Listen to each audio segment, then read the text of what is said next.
الله وبركاته.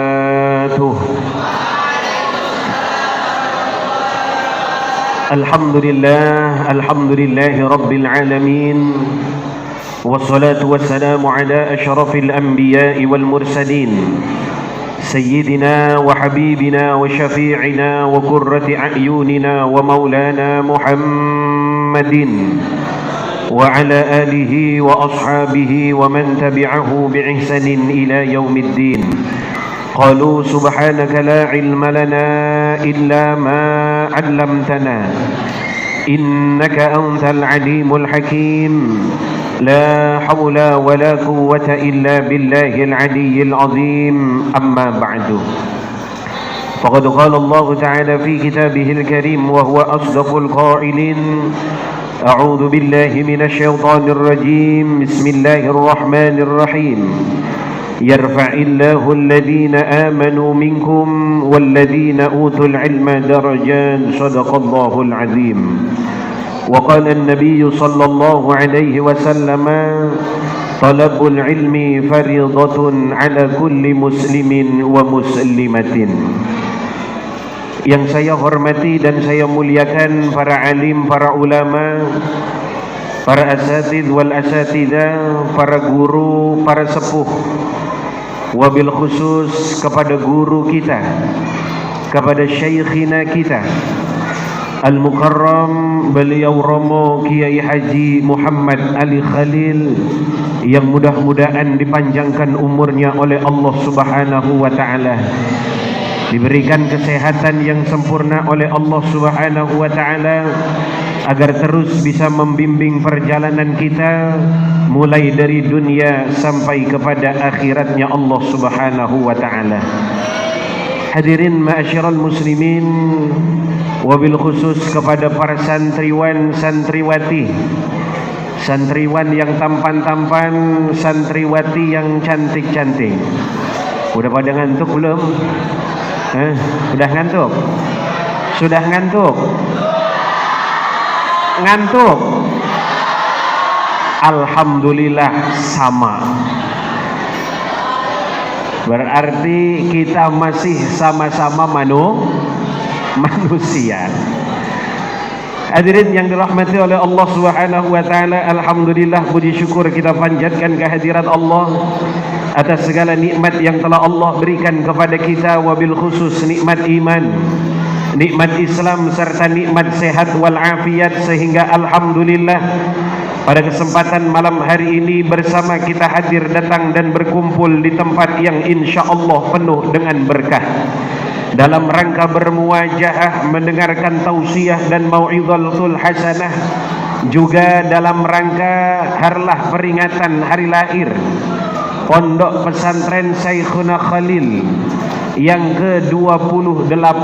Mudah-mudahan Allah Subhanahu wa taala menjadikan keberkahan bagi segenap orang-orang yang berada di dalam pondok pesantren ini, ataupun orang-orang yang memiliki alaqah dan juga hubungan dengan pondok pesantren ini, barokah dunianya dan juga barokah akhiratnya. Salawat teriring salam semoga senantiasa tercurah kepada junjungan baginda Nabi kita Muhammad sallallahu alaihi wasallam. Mudah-mudahan dengan salawat yang kita sampaikan, ajaran yang senantiasa kita jalankan dan istiqomahkan, kita termasuk ke dalam golongan umat Nabi Muhammad yang kelak akan mendapatkan syafaatnya di hari kiamat. Amin Allahumma amin. Hadirin ma'asyiral muslimin rahimakumullah, kalau melihat kondisi yang sekarang kita dapati pada malam hari ini, rasa-rasanya masih ada secercah cahaya dan juga harapan. Masih ada satu kesenangan dan kemungkinan bahwa yang memang nyatanya kiamat itu semakin dekat, tapi insya Allah dengan kondisi yang seperti ini masih ada para santri yang menimba ilmunya Allah Subhanahu wa taala, masih ada orang tua yang rela dan mengikhlaskan anak-anaknya masuk ke pondok-pondok pesantren, dididik oleh para ulama, dididik oleh para kiai, dididik oleh para guru yang semata-mata ke depannya untuk menjadi generasi penerus daripada orang-orang yang nanti kemudian kelak akan dipanggil oleh Allah Subhanahu wa taala. Maka saya secara pribadi dan juga mungkin beliau Kiai Haji Bukhari Nur, insyaallah sama-sama memiliki harapan yang begitu panjang, harapan yang begitu besar bahwa nanti akan ada pengganti-pengganti daripada syaikhina yang berikutnya, bahwa nanti akan ada manusia-manusia yang dia akan menegakkan kalimat la ilaha illallah Muhammadur Rasulullah. Masih akan ada terus generasi-generasi yang mau mengajarkan ilmu agama, yang mau membacakan Al-Quranul Karim, yang mau membacakan tafsir-tafsir daripada para ulama, yang mau menyampaikan hadis-hadis Rasulullah sallallahu alaihi wasallam. Maka rasanya ini menjadi satu angin segar bagi kita bersama. Maka bapak dan ibu, bu, ada berapa orang ibunya ini? Oh, anaknya banyak kok, ibunya cuma sedikit. Pada kemana, bu? Nonton sinetron.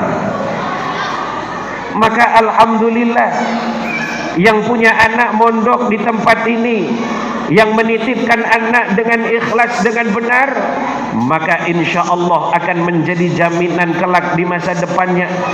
Maka jangan perlu takut, jangan perlu khawatir. Orang modern kadang-kadang lebih khawatir anaknya kelak akan makan apa daripada nanti anak menyembah kepada siapa dan bagaimana perilakunya kepada kedua orang tuanya. Maka saya ada jamaah, ini cerita aja Pak. Yang jamaah saya ini dia ditanya sama teman-temannya ketika memasukkan anaknya ke dalam pondok. Dia ditanya sama temannya, nanti anakmu kalau lulus pondok bakal jadi apa? Oh, itu pertanyaan yang ngecilin orang pondokan. Kok ada orang nanya kalau anakmu mondok nanti keluar jadi apa?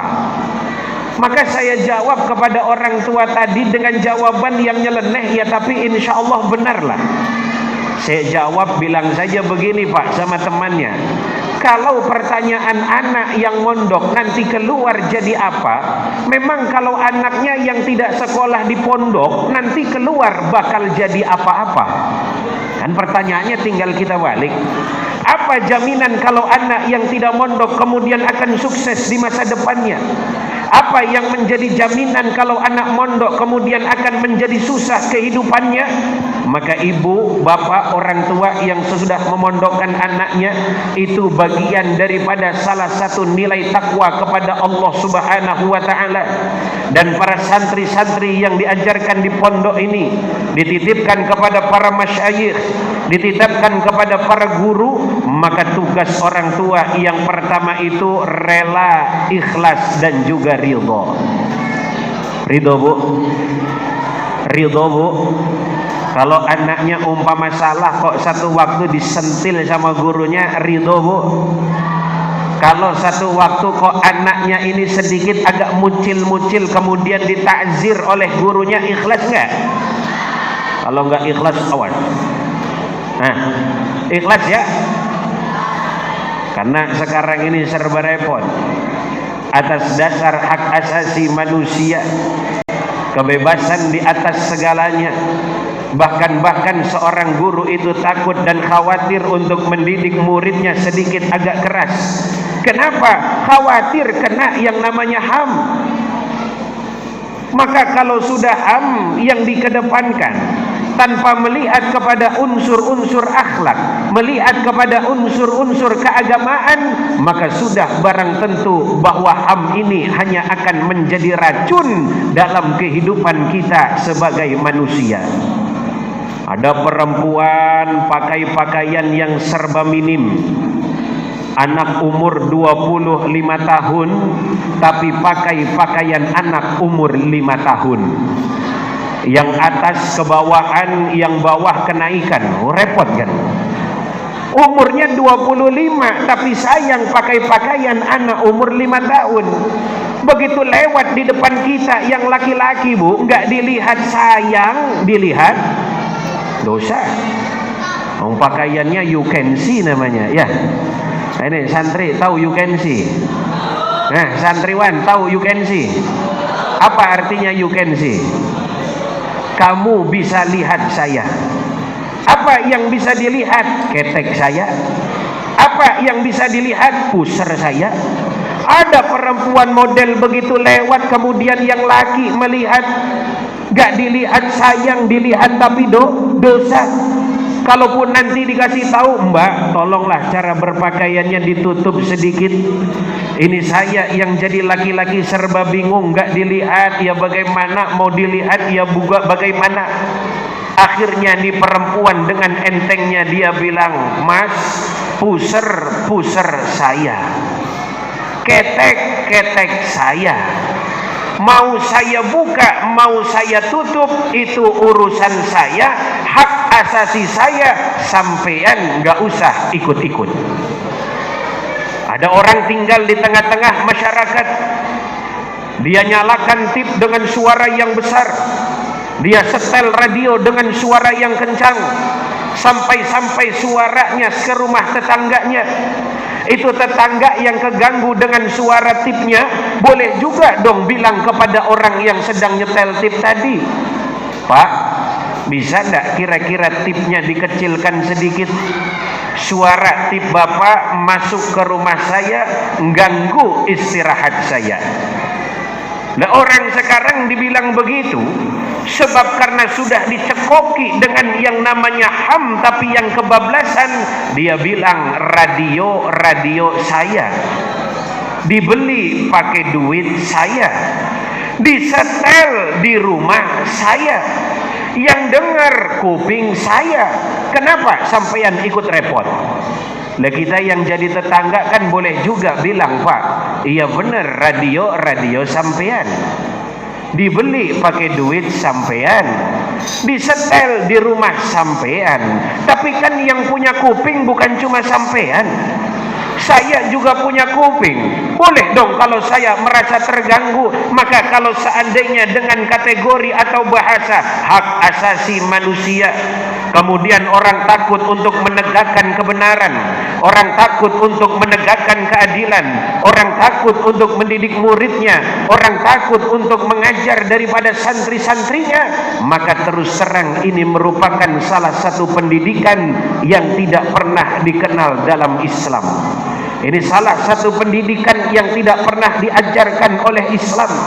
Justru kalau mau berbicara HAM dan hak asasi manusia, maka Islamlah yang paling menjunjung tinggi yang namanya hak asasi manusia. Wabil khusus Islam yang ada di Indonesia. Di Indonesia ini aliran apa yang nggak bisa masuk, Pak? Di Indonesia ini bukan cuma 4 madhab. Madhab Hanafi ada, madhab Maliki ada, madhab Syafi'i ada, madhab Hambali juga ada. Bahkan saking bebasnya masuk juga yang namanya madhab Imam Samudra. Oh, itu kan sampai masuk ke negeri kita, ya. Akhirnya kerjaannya ngebom sana, ngebom sini, tembak sana, tembak sini, hajar sana, hajar sini, tanpa melihat apakah dia muslim atau bukan, tanpa melihat apakah orang tersebut orang yang berhak untuk diperangi atau justru orang yang berhak untuk dihormati dan dilindungi kehormatannya. Ustaz, bukankah Nabi kita orang yang tegas? Ya. Bukankah Rasulullah itu memerangi kekafiran? Bukankah Rasulullah itu memerangi sesuatu yang bertentangan dengan Allah? Betul, ketika pertentangan itu nyata benar datang adanya dan mereka mengganggu umat Islam, mereka tidak mau hidup rukun, tidak mau hidup teratur dengan baik dan benar, berdampingan dengan kita, maka di sanalah Rasulullah baru bertindak. Bahkan dalam beberapa kejadian, beberapa perang yang dilakukan oleh Nabi kita Muhammad sallallahu alaihi wasallam, umpamanya itu ketika sudah berhadapan dua pasukan, antara pasukan yang iman kepada Allah dengan mereka yang tidak iman kepada Allah. Maka mula-mula Nabi tidak langsung menyerang kepada orang yang dianggap sebagai musuhnya, tapi mesti Nabi akan memerintahkan kepada qaidul jais, panglima atau pemimpin daripada sebuah pasukan. Atau terkadang Sayyidina Bilal yang diperintahkan, Bilal adzin finnas, azankan kepada manusia agar mereka dengar. Maka Sayyidina Bilal azan terlebih dahulu, Allahu Akbar, Allahu Akbar, Allahu Akbar, Allahu Akbar. Kalau yang di seberang sana musuhnya, mereka menyaut Allahu Akbar, Allahu Akbar, maka pertanda mereka ingin berdamai dengan pasukan Rasulullah sallallahu alaihi wasallam. Tapi kebalikannya, ketika Sayyidina Bilal atau sahabat yang diperintahkan adzan mengucap Allahu Akbar, Allahu Akbar, tapi kemudian dari arah yang berlawanan justru nyaut dengan kalimat ya Lat, ya Uzza, ya Manat, ya Hubal, maka tidak ragu Rasulullah untuk memerintahkan para sahabatnya, ayo maju ke depan, tantang mereka siapa yang mau tanding satu lawan satu. Kalau sudah ada yang mau tanding satu lawan satu, jangan sama kroco-kroconya, jangan sama yang kecil-kecilnya, jangan sama yang pionir-pionirnya, langsung turunkan panglima besarnya, tanding lawan santri-santri Rasulullah sallallahu alaihi wasallam. Maka biasanya yang jadi lawan tanding itu nanti yang tampil pertama kali pemuda yang cerdas cendekia, pemuda yang keimanannya begitu tebal bak baja yang tidak mempan ditembus oleh peluru, pemuda yang bersiap jiwa dan raganya pada saat peristiwa hijrahnya Nabi kita Muhammad sallallahu alaihi wasallam dari Mekah menuju Madinah, diperintahkan untuk tidur di atas tempat tidur Rasulullah sallallahu alaihi wasallam. Yang kata baginda Nabi, duhai Ali, malam ini saya akan keluar dengan Abu Bakar, tolong kau tidur di atas tempat tidur saya, pakai selimut yang biasa saya pakai. Kemudian Nabi tanya kepada Sayyidina Ali, Ali, apakah kamu tahu resiko kalau tidur di atas tempat tidur saya? Tahu, iya Nabi. Apa resikonya Ali? Nyawa ya Rasul. Resikonya adalah nyawa, darah yang akan tertumpah, karena memang Nabi hendak dibunuh ketika di atas tempat tidur beliau. Maka akhirnya ya tetap, karena imannya yang mantap, kecintaannya yang begitu tinggi, walau darah yang tertumpah, walau nyawa yang harus menjadi taruhannya, maka Sayyidina Ali siap untuk menaruh nyawanya, siap untuk menumpahkan darahnya, asal untuk Nabi kita Muhammad sallallahu alaihi wasallam, dengan tujuan li'ila'i kalimatillah la ilaha illallah Muhammadur Rasulullah. Itu kelasan Sayyidina Ali. Gak tahu dah kalau kelasan santri ya. Itu kelas Sayyidina Ali. Nih para santri, umpama ini ya Ustaz tanya, umpama guru kita, kiai kita dalam keadaan gawat, dalam keadaan genting umpamanya, lah kok santrinya dipanggil, cung sini cung, kamu tidur di atas tempat tidur saya.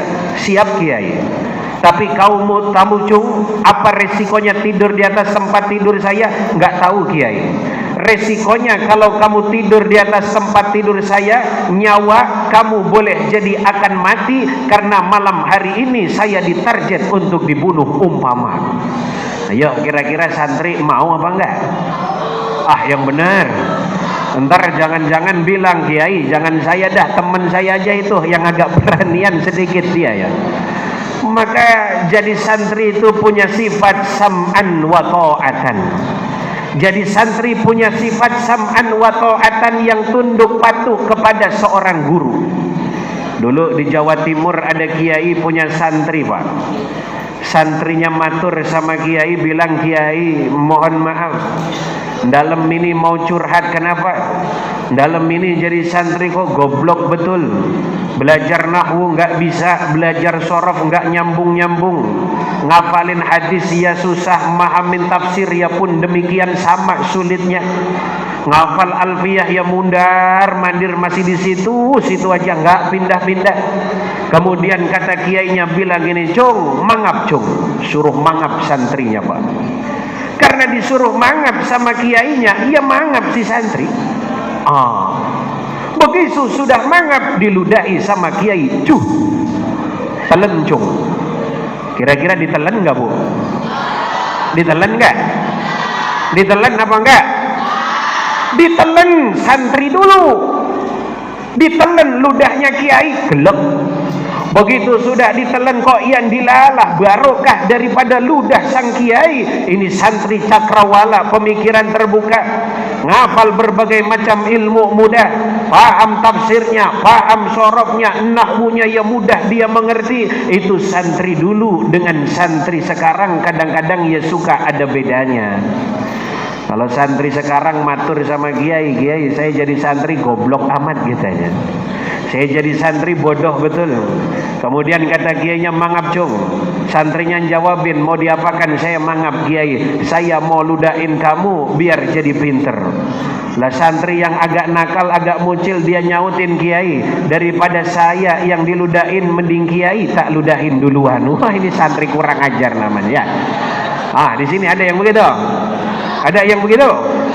Hati-hati kalau ada yang modelnya demikian. Yang namanya santri itu tidak seberapa banyak ilmu yang dia punya, tidak seberapa penting hafalan yang dia miliki, tapi takzim dan hormatmu kepada kiai dan juga kepada guru-gurumu yang jangan-jangan itu ke depan akan menjadi penentu apakah kau akan bermanfaat di tengah-tengah masyarakat atau justru kau sebaliknya hanya menjadi beban bagi masyarakat yang berada di sekitarmu. Tapi insya Allah sebab karena doa para kiai kita, doa syekhina, doa guru kita, ini bedanya. Kalau kiai boleh jadi itu tidurnya sedikit karena malamnya doakan para santrinya. Kalau santri boleh jadi tidurnya sedikit apa banyak santri ini tidurnya? Sedikit. Mulai tidur jam berapa? Jam berapa? Jam 11. Bangunnya jam berapa? Jam 5. Jam 4. Alhamdulillah, itu santri namanya. Kalau ada santri kok tidurnya jam 11, bangunnya jam 6 pagi, itu bangkong namanya. Bukan santri, paham? Ya, bukan santri namanya, bangkong. Maka doa dari kiai, doa dari para guru, walau ilmunya sedikit, biar ta'zim, biar bagus akhlaknya, insya Allah akan manfaat, insya Allah akan barokah. Tapi ya insya Allah semucil-mucilnya santri masih bisa memberi manfaat dalam kehidupan masyarakatnya. Nih Ustadz dulu ya mondoknya di tempat orang Madura juga kiainya. Nama kiainya Kiai Haji Syukron Makmun. Beliau berasal dari Sampang, Madura. Beberapa kali sempat juga datang ke Balikpapan. Itu ketika mondok, ya temannya macam-macam. Ada yang pinter, ada yang setengah pinter, ada yang sedang, bahkan ada yang maaf kalau kata orang sini mah bungul namanya ya. Itu kalau dia ngapalin dibaca 10 kali satu paragraf, yang masuk cuma setengah paragraf, padahal bacanya sudah 10 kali. Tapi ya ada santri yang tipikalnya itu yang mahir pinter. Ustadz punya teman, itu temannya yang di sebelah baca Bismillahirrahmanirrahim, Alhamdulillahilladzi anzala ala abdihil kitaba wa lam yaj'al lahu iwaja qayyima. 10 kali dia baca, dia sendiri yang baca enggak hafal, lah temannya yang duduk di sebelah Alhamdulillahilladzi anzala ala abdihil kitaba wa lam yaj'al lahu iwaja qayyima. Akhirnya nih temen yang tadinya baca keras-keras, kencang-kencang, dia pindah. Kenapa? Gara-gara jengkel. Yang baca kencang saya, yang hafal justru teman saya yang di sebelahnya. Jengkel dia. Akhirnya pindah. Kurang ajar kamu ini. Ya rupanya namanya orang itu ya beda-beda. Bu, anak nggak ada yang bodoh, ya, tidak ada anak yang bodoh. Semua anak itu pintar. Tidak ada orang yang bodoh dilahirkan, semua diberi kecerdasan oleh Allah Subhanahu wa taala. Kadang-kadang kita sebagai orang tua hanya angka yang menjadi patokan. Oh, kamu ranking 1 berarti pintar. Oh, kamu ranking 2 berarti bagus. Wah, kamu ini dari 30 murid kamu ranking 29. Oh, berarti termasuk yang bodoh. Tidak bodoh anaknya. Boleh jadi anak kita punya kecerdasan dari sisi yang lainnya. Maka maaf, 1000 maaf, ibu masukin anak di pondok, jangan berharap anak saya jadi kiai, jadi ulama. Karena khawatir kalau harapannya semua jadi kiai, jadi ulama, begitu lulus pondok kok nggak jadi kiai, nggak jadi ulama, saya khawatir keikhlasan ibu akan berkurang sebab mondokin anak. Ketika memondokkan anak, saya bercerita tentang orang tua saya. Ketika ditanya, Pak, kenapa saya dipondokkan, kenapa saya disekolahkan, kenapa saya dikuliahkan, jawaban orang tua saya cuma satu, nah, Bapak pondokkan kamu. Yang pertama atas dasar kemauanmu. Yang kedua, begitu kamu kuliah pun atas dasar kemauanmu. Bapak sebagai orang tua tidak pernah minta kau jadi gubernur, tidak pernah minta engkau jadi wali kota, tidak pernah minta engkau untuk jadi ulama, tidak pernah minta engkau untuk jadi seorang dai, mubaligh, penceramah dan lain seterusnya. Tujuan Bapak cuma satu, kau belajar untuk menghilangkan kebodohan. Kau belajar untuk mengenal tentang ilmu Allah Subhanahu wa taala. Kau belajar semata-mata itu untuk bekal dalam kehidupan duniamu, juga sebagai bekal kehidupan akhiratmu. Kalau seandainya berharap anak keluar pondok kepengin jadi dai yang terkenal, jadi ustadz yang kondang, jadi penceramah yang dipanggil ke sana kemari, yang kerjaannya itu simatupang. Tahu kerjaan simatupang? Siang malam tunggu panggilan. Nah, itu kerjaannya simatupang. Ya termasuk ustadz ini ya simatupang juga. Siang malam tunggu panggilan. Maka keliru besar. Karena boleh jadi ada anak kita yang keluar dari sini nanti tidak jadi ulama, tidak jadi kiai, tidak jadi seorang mubaligh. Tapi boleh jadi dia ada yang menjadi pengusaha, dia ada yang terjun lagi ke dunia yang berbeda karena kesenangannya dalam dunia teknologi umpamanya, kesenangannya dalam dunia otomotif umpamanya. Maka boleh jadi itu yang nanti akan menjadi bekal mereka. Tapi setidaknya yang pertama, sebagaimana yang disampaikan oleh Allah Subhanahu wa taala, wasiat daripada Nabi Allah Ya'qub alaihi salam kepada para anak-anaknya, duhai anak-anakku, nanti kalau bapakmu ini sudah mati yang bernama Ya'qub, maka ma ta'buduna min ba'di, apa yang akan kau sembah setelah sepeninggalanku? Maka dijawab oleh anaknya, duhai ayah, nanti setelah engkau tiada, maka aku akan tetap menyembah ilahaka wa ilaha abaika, Tuhanmu dan juga Tuhan bapak moyangmu. Siapa bapak moyangnya? Yakni Nabi Allah Ibrahim alaihi salam, Nabi Ismail alaihi salam, juga dengan Nabi Ishak alaihi salam. Wa nahnu lahu muslimun, dan kepada Tuhan itulah kami berserah diri, kata anak-anak Nabi Ya'qub alaihi salam. Karena biar bagaimanapun sumber ke atas itu nanti ya Nabi kita juga ketemu nasabnya sampai kepada Nabi Ibrahim alaihi salam. Karena bersumber dari Nabi Ibrahim dari istri yang bernama Siti Hajar. Siti Hajar punya anak namanya Nabi Allah Ismail alaihi salam. Nabi Ismail kecil dibawa oleh Nabi Ibrahim hijrah dari Palestina menuju ke Mekah Al-Mukarramah, negeri yang tandus, nggak ada air, nggak ada tanaman. Maka kalau kata orang kita sekarang, ini hijrah yang konyol namanya, ini hijrah yang tidak masuk akal. Orang hijrah biasanya pindah dari satu tempat yang tidak baik kepada tempat yang baik. Orang hijrah pindah dari satu negeri yang tidak ada air menuju ke negeri yang ada airnya. Ini tidak, karena perintah Allah, hai Ibrahim, pindah kau ke Mekah. Teruskan di sana ada satu bangunan namanya Ka'bah Baitullah yang pernah dibangun oleh manusia pertama, yakni Nabi Allah Adam alaihi salam. Maka singgahlah di sana. Barokah dua orang yang mulia. Yang pertama Ibunda Hajar, yang kedua Nabi Ismail. Nabi Ismail kecil nangis tidak ada henti-hentinya karena beliau merasa kehausan. Ibunda Hajar hanya bisa bingung lari ke sana dan kemari, dari satu bukit kepada bukit yang lainnya, dari sofa marwa, marwa sofa, sofa marwa, gak nemu yang namanya air.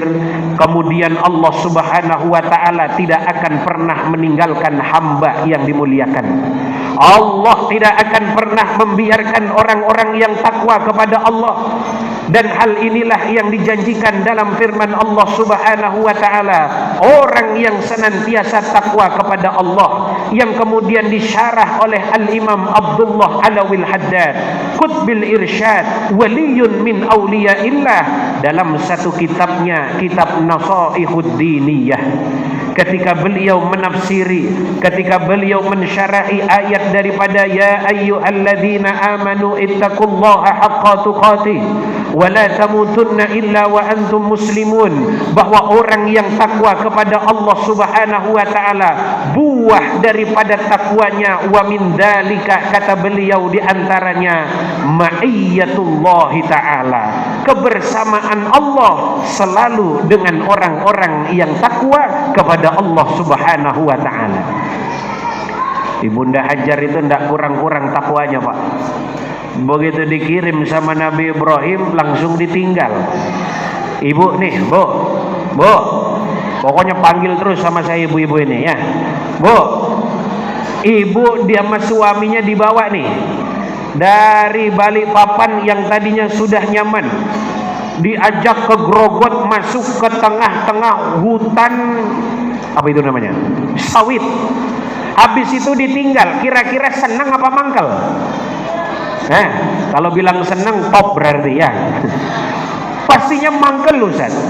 Siapa yang bisa bertahan dengan model sedemikian itu? Nah, Ibunda Hajar itu sudah sampai kemudian ditinggal oleh Nabi Allah Ibrahim alaihi salam. Maka Allah tidak mau mendiamkan dua hamba yang iman ini, dua hamba yang takwa ini. Akhirnya datang pertolongan Allah. Allah curahkan, Allah tumpahkan, Allah keluarkan yang namanya ma'u zamzam, air zamzam dari buminya Allah Subhanahu wa ta'ala. Dilihat sudah ada air mengalir menjadi subur, itu Mekah. Ada satu suku namanya suku Jurhum. Suku Jurhum ini suku yang biasa berkelana dari satu daerah ke daerah yang lain, ya tujuannya juga untuk berdagang dan mencari penghidupan. Suku Jurhum itu kadang-kadang ya lewat Masjidil Haram, lewat Mekah Al-Mukarramah, cuma numpang lewat saja, nggak pernah singgah. Kenapa? Air nggak ada, tanaman nggak ada, percuma saya tinggal lama di Mekah. Maka alangkah kagetnya suku Jurhum ketika didapati Mekah berubah menjadi tanah yang subur, ada airnya, bisa ditinggali, bisa sebagai tempat untuk mencari kehidupan. Maka akhirnya suku Jurhum menetapkan diri untuk tinggal di Mekah Al-Mukarramah. Maka dari sinilah kemudian suku Jurhum punya anak perempuan, dinikahkan kepada Nabi Allah Ismail alaihi salam. Maka yang sebab pernikahan Nabi Allah Ismail dengan perempuan suku Jurhum ini beranak pinak yang kemudian menjadi bangsa Arab turun-temurun sampai melahirkan Nabi kita Muhammad sallallahu alaihi wasallam bin Abdullah bin Abdul Muttalib bin Hashim bin Abdi Manaf bin Kilab bin Qusay bin Murrah bin Ka'ab bin Lu'ay bin Ghalib bin Fihr bin Malik bin Nadr bin Kinanah bin Khuzaimah bin Mudrikah bin Ilyas bin Mudhar bin Nizar bin Ma'ad bin Adnan bin Udad. Hafal enggak santri? Hafal? Alhamdulillah hafal, bagus ya. Hafalkan nasab daripada Nabi kita Muhammad sallallahu alaihi wasallam. Hadirin yang dirahmati oleh Allah Subhanahu wa taala, maka diharlah yang ke-28 ini dari pondok pesantren Syekhana Khalil yang namanya diambil sebagai bentuk tabarruk kepada ulama kibar kita, kepada ulama yang begitu masyhur, ya, yang alhamdulillah bulan Januari kemarin saya sempat sampai kepada makam beliau untuk bertabarruk, meminta doa kepada beliau. Bukan saya yang kirim doa, itu terlalu dahsyat. Saya yang minta doa kepada beliau. Nah, karena kalau ngomongnya di kalangan sebelah ini sudah mardud sudah tertolak kalau ngomongnya di kalangan sebelah. Kok bisa-bisanya orang hidup minta doa sama orang mati? Nah ya, kalau yang mati model kayak kita mati beneran Pak. Tapi kalau yang wafatnya sekelas para wali-walinya Allah, Bakhalil Bangkalan, beliau itu tidak mati sejatinya, beliau itu sejatinya hidup di sisi Allah. Balhum yurzakun, bahkan diberikan rizki oleh Allah Subhanahu wa ta'ala. Ini sebagai bentuk tabarruk kepada ulama besar kita, kepada waliullah yang menjadi maha guru daripada seluruh ulama yang terdapat di Pulau Jawa dan juga di Pulau Madura. Maka diharlah yang ke-28 ini saya hanya bisa menyampaikan selamat dan juga berterima kasih yang sebesar-besarnya kepada Syekhina atas segala perjuangannya. Mungkin hari ini orang hanya melihat, wah beliau pondoknya ada banyak, wah beliau cabang pondoknya banyak, tapi tidak pernah tahu seberapa sulit perjuangannya ketika beliau membangun pondok-pondok pesantren ini. Maka saya punya keyakinan satu pondok itu tidak akan mungkin terbangun dengan mudah kalau bukan dari turunan-turunan orang-orang yang juga memiliki orang-orang yang mulia di atasnya. Tidak akan menjadi satu pondok yang besar, menjadi satu pondok yang berkembang kalau seandainya bukan sebab karena doa pendahulu-pendahulunya, para leluhur-leluhurnya. Lah kita umpamanya yang tidak termasuk bagian daripada orang-orang yang memiliki nasab yang bagus, tapi setidaknya kita merapat kepada beliau-beliau yang memiliki nasab-nasab yang bagus. Para gurunya, para masyayikhnya, para ustadznya dan ustadzahnya, ya senantiasa luruskan niat dengan baik dan benar untuk mendidik para santri, mengajarkan ilmu agama, karena beliau-beliaulah nanti ini yang juga pada akhirnya akan menjadi penerus daripada syekhina-syekhina yang berikutnya, guru-guru kita yang satu persatu sudah semakin diambil oleh Allah Subhanahu wa taala, agar nanti tumbuh kiai-kiai atau mbah khalil yang lainnya, akan tumbuh ulama-ulama seperti Kiai As'ad Syamsul Arifin yang lainnya, akan lahir Mbah Wahab yang baru, akan lahir Mbah Hashim yang baru, dan lain seterusnya. Ini yang menjadi harapan bagi kita bersama. Hadirin yang dirahmati oleh Allah Subhanahu wa taala, mudah-mudahan anak-anak kita yang belajar di pondok pesantren ini diberikan kemudahan oleh Allah Subhanahu wa taala, diberikan kesehatan oleh Allah Subhanahu wa taala, dimudahkan perjalanannya, dijadikan anak-anak yang salih yang salihah, anak-anak yang manfaat dunianya, manfaat juga akhiratnya. Dan yang tidak kalah pentingnya para wali santri sekalian, itu adalah kalau nanti kita sudah mati sebagai orang tua. Ya Allah Pak, cari anak bisa mimpin doa itu susah sekarang. Ibu kira-kira kalau mati, ini mau umpama ini kalau mati ya, tapi nggak tahu matinya kapan. Ibu kira-kira kalau mati nanti begitu mau disolatkan, itu maunya disolatkan sama anaknya apa disolatin sama saya? Sama anak. Maka saya itu dalam kehidupan hari-hari, kalau ada orang datang ke rumah Ustadz, tolong pimpin sholat jenazah orang tua saya, maka saya biasa pertama nolak. Almarhum almarhumah punya anak, punya Ustadz, laki kah perempuan? Ada perempuan, ada laki-laki. Mana anak laki-lakinya? Saya Ustadz, pimpin sholat untuk orang tuamu. Tapi saya nggak bisa baca doanya Ustadz. Yang penting pimpin sholatnya, nanti urusan doa biar saya yang baca. Kenapa? Karena yang paling afdal, yang paling utama adalah anaknya sendiri. Ikhlasnya juga beda, Pak.